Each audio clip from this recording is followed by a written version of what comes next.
Hi everybody, I've got a new little toy for us all to play on EDFD460. So I've uploaded a participant map. So I've actually uploaded an interactive map where you can pinpoint where you are in the world. So when you're at the EDFD460 homepage, you'll see down at the bottom there's a module called Web2 Sandpit, and I'd like you to access that. Now the reason why I'm calling it a sandpit is that in sort of online unit development, each lecturer is given a sandpit to play around in while they're developing their units, where you can trial things out, and I actually couldn't think of a better way of describing it, really. So we're going to be looking at Web 2 technologies over the coming weeks, and this is the place where we'll be able to have a bit of an experiment with it. Once you've gone into that module, you'll see that there are a couple of things in there. There's a forum about Web 2 in the classroom, and we've also got a couple of links here. So we've got the EDFD460 Google Drive, which we'll be talking about later on in the semester, and then we've got the EDFD460 participant map. So what I'd like you to do is click on the EDFD460 participant map link,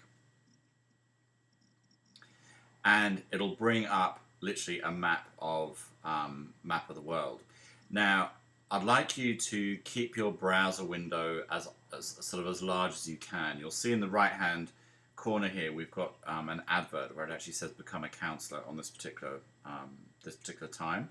It costs $50 to have the ads removed. So as much as I love EDFD460 and its participants, I'm not going to pay $50 for the ad to go. But if you have a really small browser window, it actually hovers over Australia, which isn't that helpful really. But what you can do now is actually add your pinpoint to that map. So if you go to the right hand side, you'll see where it says add. Click on that, and I'm going to put in my location here in Melbourne. So I'm going to put in my name, and I'm purely going to put in my my postcode. So I'm not that interested really in putting in any more information. And then I'm going to go down to submit. And what it will do is it will find information that's attached to 3065, which is my postcode at work.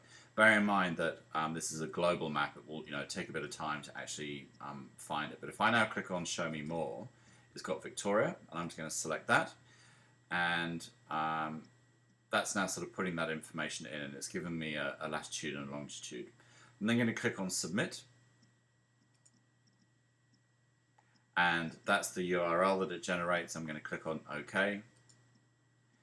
And that would have actually put the pinpoint onto the map, but annoyingly, this particular website doesn't then get rid of this dialog box. So once you've submitted it and it's given you that URL, it means that you're successful. So close that down, and you'll see that there's a URL there that represents me. Now, you can actually navigate all around the map. You can use this area here on the left-hand side to increase the size of it. So I might just give another one. I'll put in where I was born. So I was born in Zimbabwe. I'm going to click on Add. And I'm going to put in Rusapi, which is in Zimbabwe. Now this is just an example to show you, so I don't we only want to keep it relatively professional, and I'm going to see if it can find Rusapi. Beautiful. So it's put in the information. I'm going to submit that. It's given me this URL, so I know that it's been successful. So I can OK, and I can cross out of it, and you'll see that there's now a map there, or a pinpoint there from where I was actually born in Africa, which is excellent. So if I just pull this menu on the left down, it'll reduce the size of it again. A little bit too much. There we go. So we've now got those two pinpoints. So if you're interested, I'd like you to go in and add where you are, and hopefully we'll begin to get some people from other than Melbourne. Okay.